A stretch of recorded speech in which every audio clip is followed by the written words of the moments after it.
जंगल में परी चिड़िया अपने दो बच्चों के साथ रहती थी, गौरी और कालू कौवा।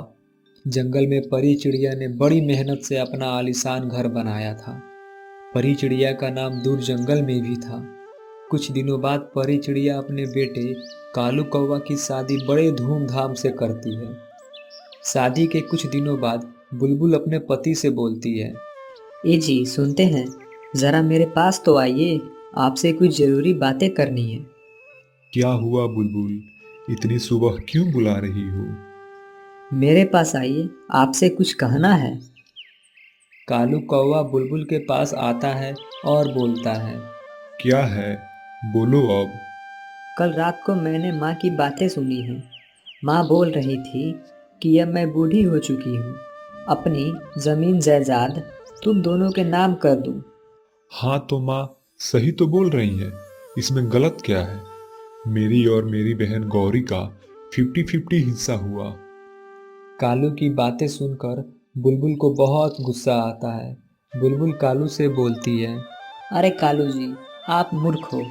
ये बताओ, कल को गौरी की शादी हो जाएगी, गौरी अपने घर चली जाएगी, तो गौरी का हिस्सा यहाँ कहाँ से हुआ?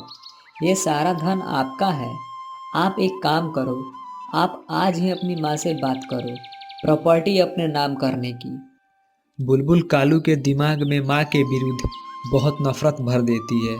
कालू के मन में अब जायदाद की लालच समा जाती है। कालू अपनी माँ के पास जाता है और बोलता है। माँ, अब आप बूढ़ी हो चुकी हैं।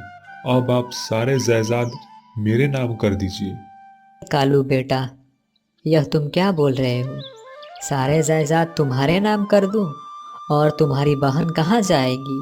तुम्हारा और तुम्हारी बहन का 50-50 हिस्सा हुआ। तुम कल एक अच्छे वकील को बुलाकर लाओ, मैं तुम दोनों के नाम लिख दूंगी। कालू गुस्से में वहाँ से अपने रूम में चला जाता है। तभी बुलबुल पूछती है, क्या हुआ? माँ ने क्या कहा? माँ बोल रही हैं तुम दोनों का 50-50 हिस्सा हुआ। मैं सिर्फ तुम्हें यह सारे जायदाद नहीं दे सकती हूँ। तुम्हारी बहन गौरी का कुछ करना होगा, इसे रास्ते से ही हटा देते हैं। क्यों ना आप गौरी को मार दीजिए, उसके बाद आपकी बूढ़ी माँ को धक्के मारकर यहाँ से निकाल देंगे। कालू कौवा ठीक वैसे ही करता है। वो गौरी को घुमाने के बहाने बाहर ले जाता है और उसे मार देता है। इधर गौरी की माँ गौरी के लिए परेशान हो जाती है।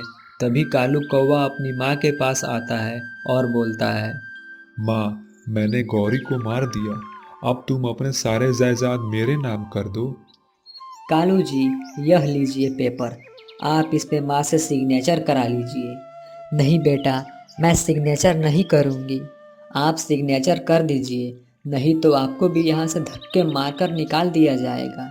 बेचारी परी चिड़िया डरकर सिग्नेचर कर देती है।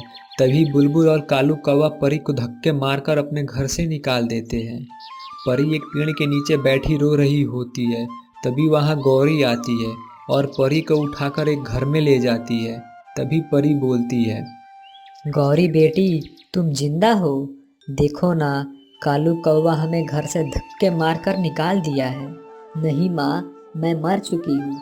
यह मेरी आत्मा है, मुझे कालू भैया ने मार दिया है। गौरी और परी दोनों रोने लगती हैं। उधर कालू कौवा और बुलबुल दोनों जायदाद पाकर बहुत खुश होते हैं।